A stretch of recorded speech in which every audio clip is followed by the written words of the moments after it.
하나님의 은혜가 예배하는 모든 성도님들 위해 가득하시길 축복합니다. 우리 옆에 계신 분들하고 인사 한번 하실까요? 메리 크리스마스. 메리 크리스마스. 예.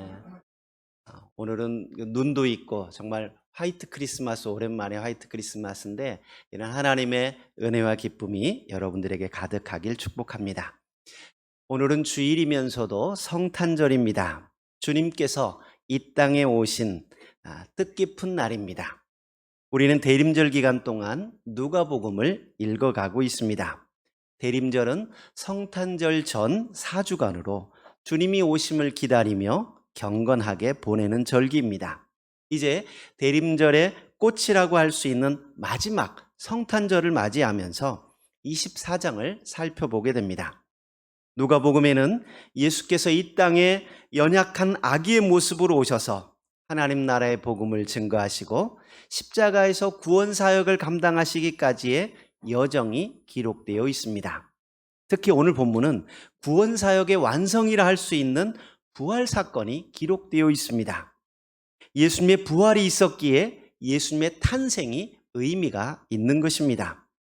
주님께서 이 땅에 오신 이유는 모든 사람의 죄를 구속하기 위해서 오셨습니다. 십자가에서 대속의 피를 흘리심으로 그 속죄의 피를 믿는 자들에게 구원을 주시기 위함입니다. 만약 예수께서 단순히 십자가에서 죽으신 것만으로 끝났다면 죄와 죽음의 문제를 온전히 해결하지 못한 것이고 구원사역의 완성이라 말할 수 없을 것입니다. 만약 부활 사건이 없었다면 예수님께서 이 땅에 오신 날은 축제와 기쁨의 날이 아니라 슬프고 우울한 날이 될 것입니다.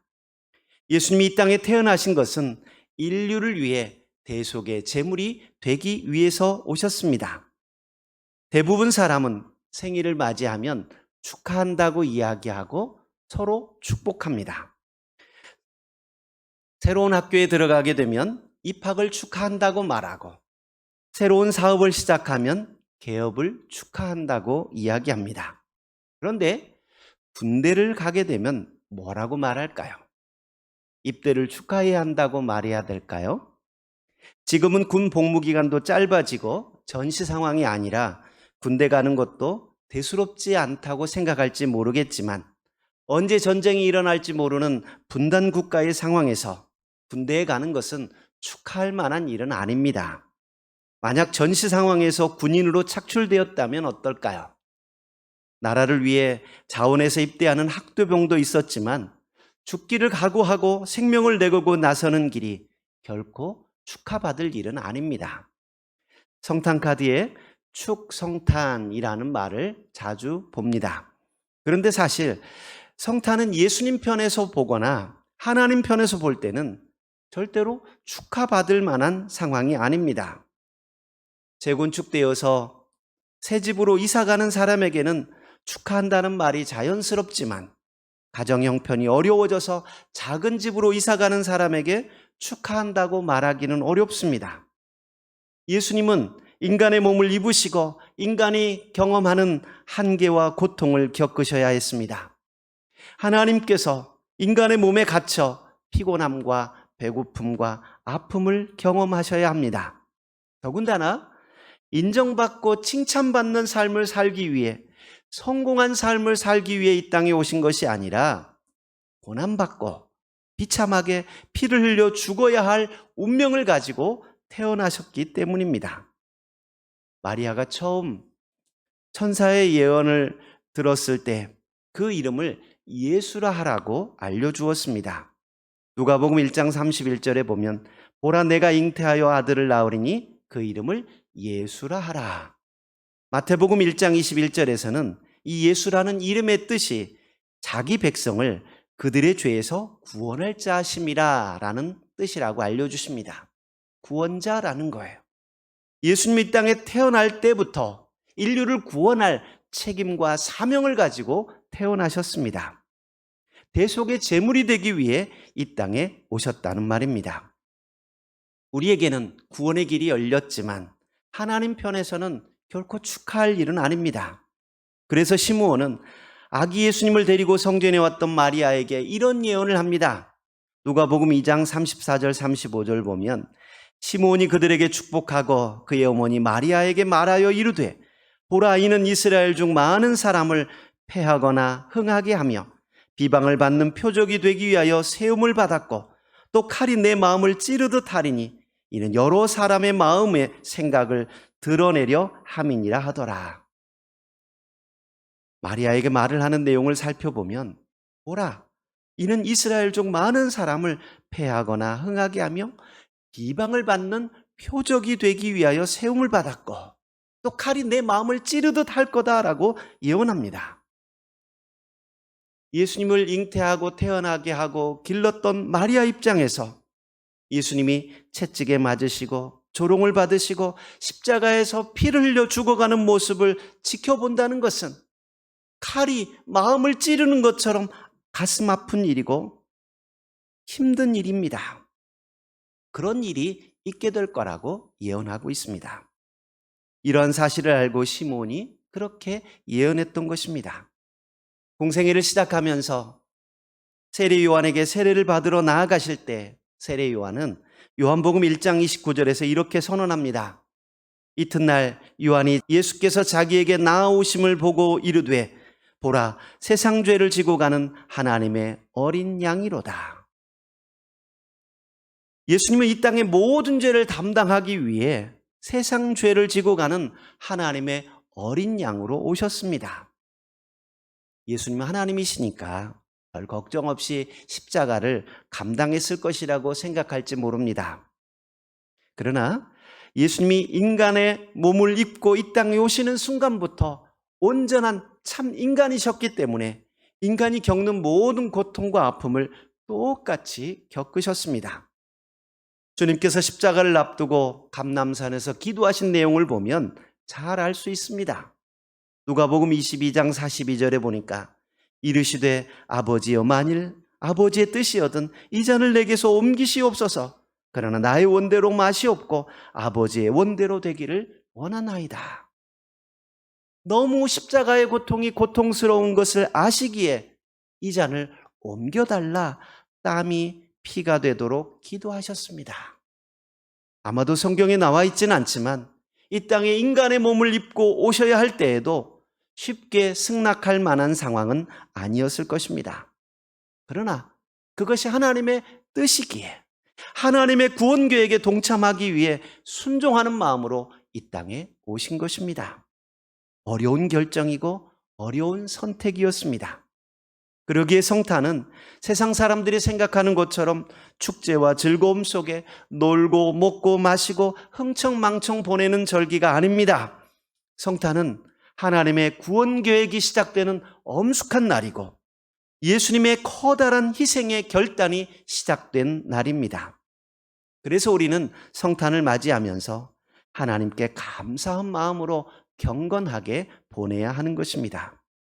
그런데 예수님의 십자가에서 죽으심으로 모든 것이 끝났다면 우리는 매번 성탄절을 무거운 마음으로 보낼 수밖에 없을 것입니다. 우리가 죄 사함을 받고 죽음에서 건짐받은 축복을 누리지만 마음 한켠에는 예수님이 나 대신 죽으셨다는 사실 때문에 마음껏 기뻐하지도 못할 것입니다. 그런데 너무 감사한 것은 하나님께서 우리에게 누가복음 24장을 주셨다는 것입니다.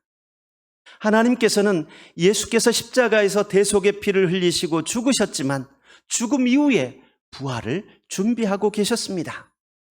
안식 후 첫날 여인들을 통해 부활의 소식을 알려주셨습니다.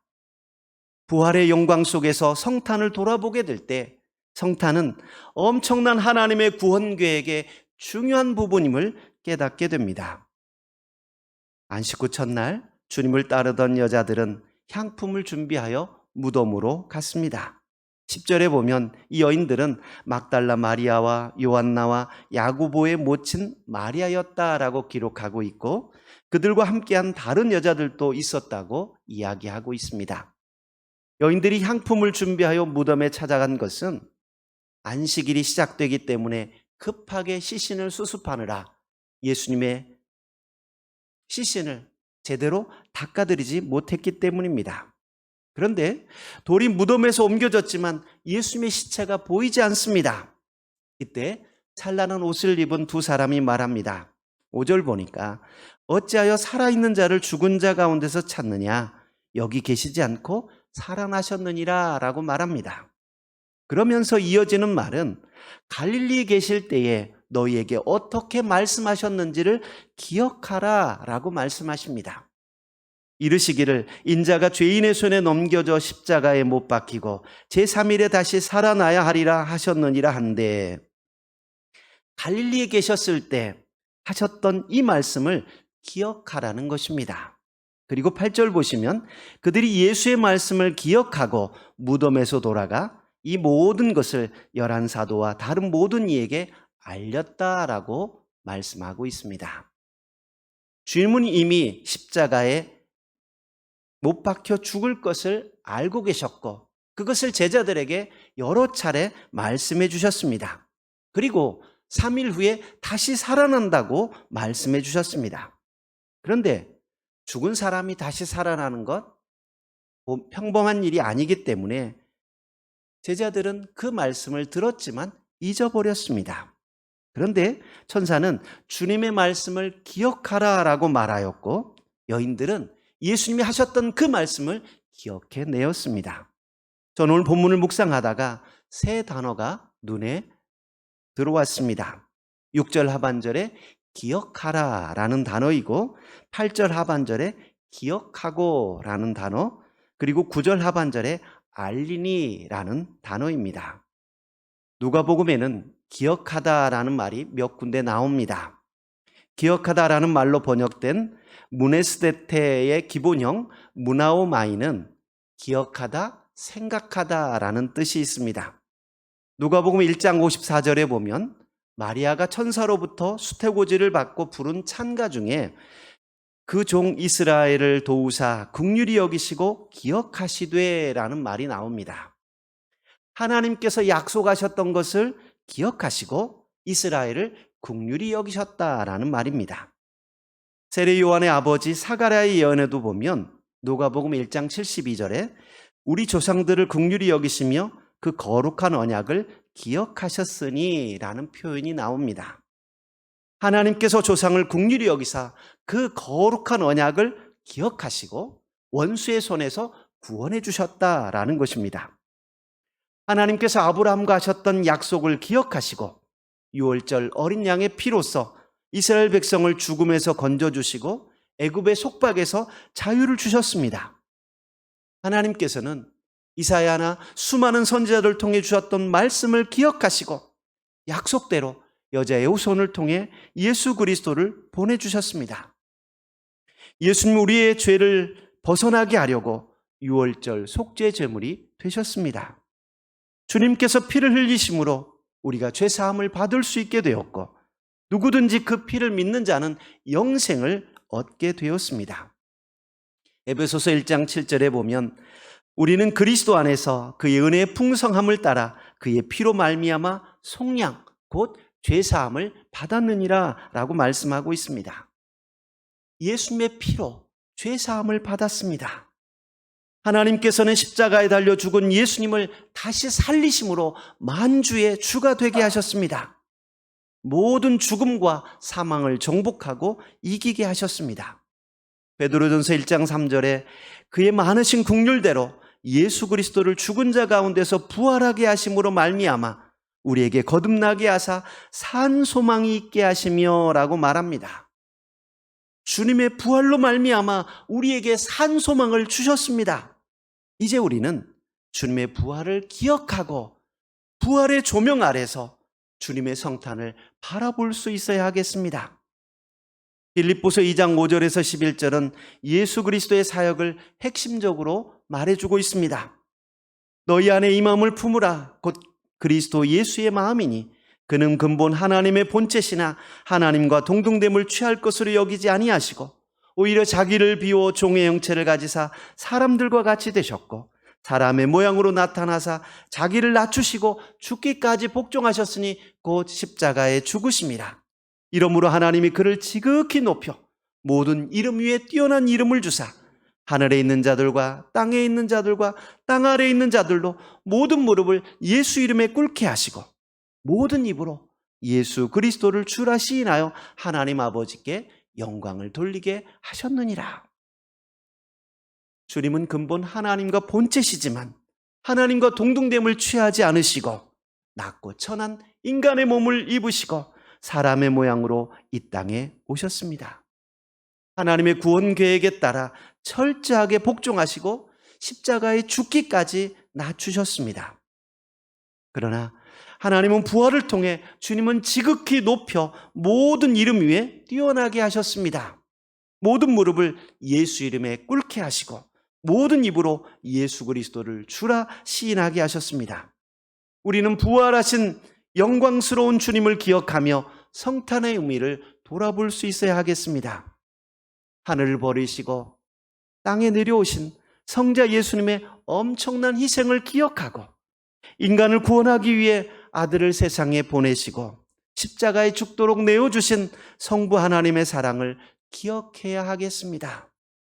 하나님께서 택하신 백성들과 하신 약속을 기억하시고 예수 그리스도를 보내셔서 구원의 길을 여셨던 것처럼 우리도 하나님의 사랑을 기억하고 주님의 희생을 기억하고 그 사랑을 알리는 증인이 되어야 하겠습니다. 여인들이 처음에 빈 무덤을 보았지만 주님의 말씀을 잊어버린 채 부활을 믿지 못하였습니다. 성품이 완악해서 믿지 못한 것이 아닙니다. 말씀을 잊어버렸기 때문입니다. 우리가 하나님의 사랑을 잊어버리니까 교만하게 행동하고 방자하게 행동합니다. 우리가 어떤 존재였는지 망각하니까 나를 드러내고 높이려고 하는 것입니다. 에베소서 5장 8절에 보면 너희가 전에는 어둠이었다라고 말씀하고 있고 에베소서 2장 3절에는 너희가 본질상 진노의 자녀였다라고 말씀하고 있습니다. 베드로전서 2장 10절에는 너희가 전에는 백성이 아니었다라고 말씀합니다. 디도서 3장 3절에는 우리도 전에는 어리석은 자요 순종하지 아니한 자요 속은 자요 여러 가지 정욕과 행락의 종노릇한 자요 악독과 투기를 일삼는 자요 가증스러운 자요 피차 미워하는 자였으나 라고 말씀하고 있습니다. 예수님이 이 땅에 오시기 전 예수님을 믿기 전 우리의 상태가 어떤 상태인지 제대로 기억하고 있어야 합니다. 이런 우리를 빛의 자녀로 받아주시고 긍휼히 여겨주시고 영생을 따라 소망의 상속자가 되게 하셨습니다. 성탄절을 보내면서 우리가 전에 어떤 존재였는지 기억하고 겸손하고 낮아지는 삶을 살았으면 좋겠습니다. 주님은 평생을 낮아지며 섬김의 삶을 사셨습니다. 주님은 십자가에 죽으러 이 땅에 오셨다는 사실을 잊지 않으셨습니다. 마가복음 10장 45절에 보면 인자가 온 것은 섬김을 받으려 함이 아니라 도리어 섬기려 하고 자기 목숨을 많은 사람의 대속물로 주려 함이니라 말씀하십니다. 어떤 순간에도 자신이 이 땅에 오신 사명을 잊지 않으셨고 하나님의 뜻대로 낮아지고 겸손한 모습으로 사셨습니다. 오늘 우리도 우리에게 주신 하나님의 말씀을 기억하고 우리를 구원하시기 위해 이 땅에 오신 예수님을 기억하고 우리를 살리기 위해 하나님께서 행하신 놀라운 희생을 기억하고 주님을 본받아 겸손하게 우리의 사명을 감당하며 많은 사람에게 하나님의 사랑을 알리는 믿음의 성도들이 되시기 바랍니다. 기억하라, 기억하고 알리니 하나님의 사랑을 기억하고 그 사랑을 증거하는 믿음의 증인들 되시길 주의 이름으로 축복합니다. 아멘. 은혜로우신 하나님 감사합니다. 우리를 하나님의 사랑 가운데 인도하여 주시고 본질상 진노의 자녀였던 우리가 하나님의 자녀가 되고 어둠이었던 우리가 빛 가운데 거하게 하시니 감사합니다. 우리가 전에 어떤 존재였는지 분명히 기억하게 하시고 하나님께서 우리를 구원하시기 위해 어떠한 희생을 치르셨는지 기억하게 하셔서 그 사랑과 은혜를 많은 사람에게 증거하는 믿음의 증인들 되게 하여 주옵소서. 예수님 이름으로 기도하옵나이다. 아멘.